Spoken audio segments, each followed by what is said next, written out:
Every Australian who eats at a fast food chain at least once a week is making a choice with real consequences for their health.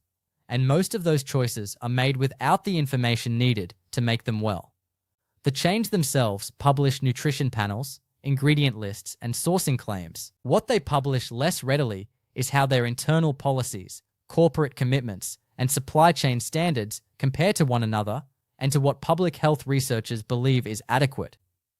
This ranking draws on two primary sources. The first is the Deakin University Global Centre for Preventive Health and Nutrition scorecard, published in September 2024, which assessed 10 of Australia's largest fast food chains across 6 domains: corporate nutrition strategy, product formulation, nutrition labeling, promotion to children and adolescents, product accessibility, and relationships with external organizations. The second is the George Institute for Global Health FoodSwitch State of the Fast Food Supply Analysis, which independently measured the actual nutritional content of menu items across major Australian chains and benchmarked them against national dietary guidelines. Neither source tells the complete story on its own, and neither replaces a consumer's own judgment about frequency, portion size, and individual nutritional needs.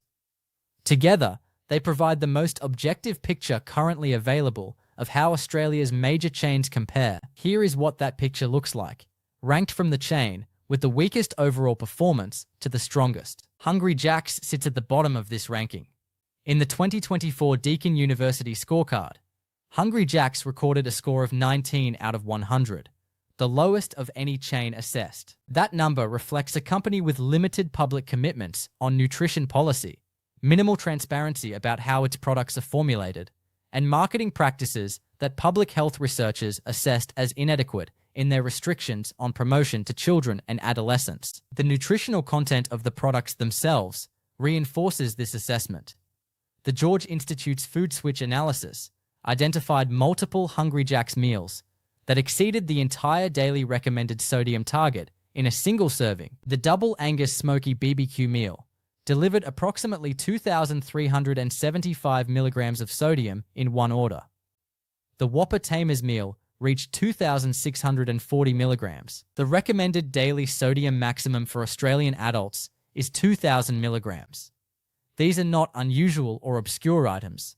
They are regularly promoted products. In Western Australia, Hungry Jack's was among the chains convicted of food safety breaches between January 2024 and early 2025 under the state's Food Act. In June 2024, the Australian Competition and Consumer Commission took enforcement action after Hungry Jack's distributed approximately 27,850 Garfield-branded toys with children's meals that contained button batteries without the mandatory safety warnings required under Australian consumer law. That is a compound picture spanning nutrition policy, product content, regulatory compliance, and consumer product safety that places Hungry Jack's at the bottom of any objective assessment of Australian fast food chains operating at scale. Oporto sits second from the bottom with a Deakin score of 24 out of 100.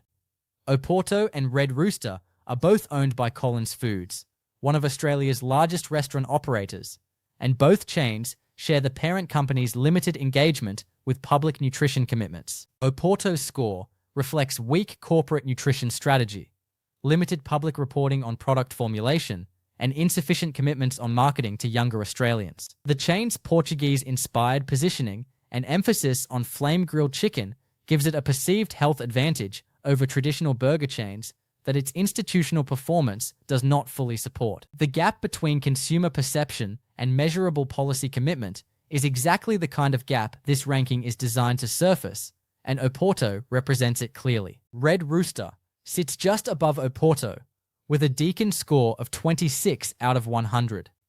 The George Institute's FoodSwitch analysis identified 2 Red Rooster burgers that exceeded the full daily recommended sodium target in a single serving for a chain built around chicken, which Australian consumers broadly associate with a healthier fast food choice. That finding is significant. Collins Foods, the parent company of both Red Rooster and Oporto, has demonstrated limited public engagement with the kind of nutrition policy transparency, third-party welfare auditing, and measurable reformulation targets that would move either chain meaningfully up this ranking. Red Rooster's score improved slightly from 2018 to 2024 in the Deakin assessment, but the improvement was characterized by the researchers as insufficient to make any meaningful difference to the diets of regular customers. Pizza Hut sits in the middle of this ranking.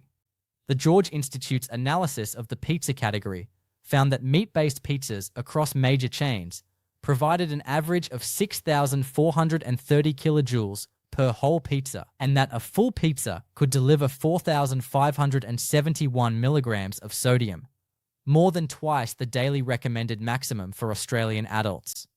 Pizza Hut's mean health star rating across its product range was 3 out of 5 in the FoodSwitch analysis, which places it at the median across the pizza category, rather than as a standout performer in either direction. And its overall Deakin scorecard result reflects the same pattern of middle ground institutional performance. The chain has made incremental moves toward lower calorie options, including thin and crispy crust varieties. But its corporate commitments on nutrition transparency, children's marketing restrictions, and measurable product reformulation targets remain limited relative to the chains that score above it, and its public nutrition policy documentation does not match the level of detail expected from a chain of its scale and market presence. KFC sits above the pizza chains in this ranking, but its position is complicated by a gap between its Australian performance and its international commitments. On the Deakin scorecard, KFC scored in the middle range across the chains assessed. On nutrition labeling and some product accessibility measures, it performs reasonably. The problem is the gap between what KFC has committed to in other markets and what it has committed to in Australia. World Animal Protection's annual assessment of fast food chains has consistently found that KFC in 6 European countries has agreed to source chickens raised to higher welfare standards under the Better Chicken Commitment, covering breed selection, stocking density, environmental enrichment, and slaughter conditions. KFC Australia has declined to make equivalent commitments. Domino's Australia, McDonald's Australia, and Nando's Australia have all taken steps toward independent welfare assessment. KFC Australia has not. On the product side, a single Zinger Stacker burger contains approximately the full daily recommended sodium allowance for an adult in one item. That combination of welfare gap and high sodium flagship products is what keeps KFC in the middle of this ranking rather than above it. McDonald's sits above KFC and the lower ranked chains in this assessment, though not because it is a nutritionally straightforward choice. It is here because of a set of measurable institutional commitments that distinguish it from the chains below it. McDonald's Australia sources its chicken from RSPCA-approved suppliers, a welfare standard that is independently verified and applied consistently across its Australian operations. It has made documented reductions in sodium, sugar, and artificial colors and flavors in its Happy Meal range, with its own 2024 global report confirming that 100% of Happy Meal bundle offerings shown in advertisements on third-party media met the company's global nutrition criteria. Its supply chain transparency is the most detailed of any chain in this ranking, with publicly available information on specific suppliers for beef, chicken, eggs, dairy, and bread. The limitations are real and documented. Standard menu sodium remains high. The Deakin 2024 scorecard placed McDonald's in the mid-range, not the top tier. The value menu structure creates a two-tier system that directs cost-sensitive customers toward nutritionally inferior options. But the institutional infrastructure around food safety, welfare auditing, and nutritional transparency is measurably more developed than the chains ranked below it. Guzman y Gomez sits second in this ranking with a Deakin 2024 score of 48 out of 100, the equal second highest of any chain assessed. GYG's clean food positioning is supported by a publicly available ingredient policy that specifies no artificial colors, flavors, or preservatives across its standard menu. Its frying oil is a high oleic canola oil with a low saturated fat profile. The chain uses Lilydale free-range chicken in its tenders range and specifies natural cheese made without added preservatives. Its published clean food page lists the nutritional rationale behind individual ingredients, which represents a level of product transparency that most chains in this ranking do not come close to matching. The Deakin scorecard reflects these institutional strengths, placing GYG ahead of McDonald's, KFC, Pizza Hut, Red Rooster, Oporto, and Hungry Jack's on nutrition-related policies and practices. The limitation is scale. GYG operates approximately 200 outlets in Australia, compared to over 1,000 for McDonald's. Its commitments are meaningful and independently supported by the research, but they reach a fraction of the Australian population that the larger chains serve on any given day, which is a limitation of scale rather than intent. Nando's sits at the top of this ranking with a Deakin 2024 score of 51 out of 100, the only chain of the 10 assessed to exceed 50 points, and the only one whose score the researchers characterized as crossing into a meaningfully differentiated range. That score reflects genuine institutional performance across multiple domains that the Deakin researchers specifically identified as distinguishing Nando's from the rest of the field. Nando's chicken is 100% Australian sourced, RSPCA approved, and hormone-free, with independent third-party certification